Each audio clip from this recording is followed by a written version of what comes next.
నమస్కారం అండి అందరికీ. నా పేరు ఎం రాముడు. నేను ఒక ఆర్మీ పర్సన్ని. 2019 జూలై 28వ తారీఖున నేను ఈ ధ్యానంలో దిగాను. ఆర్మీలో చేస్తూ నాకు ఒక వ్యక్తి పరిచయమయ్యారు. అతనే శివ మాస్టారు. అంతకుముందు నాకు ధ్యానం అంటే ఏంటో తెలీదు. కానీ ఈ ధ్యానం చేస్తే ఇన్ని లాభాలు ఉంటాయని ఈ ధ్యానంలోకి వచ్చిన తర్వాత తెలిసింది.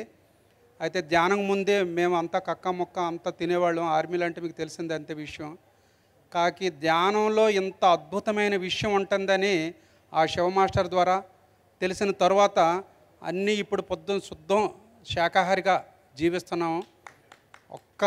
అంటే గుడ్డు కూడా ముట్టుకోకుండా దాని తాలూకు విలువేంటో మాకు అర్థమైంది.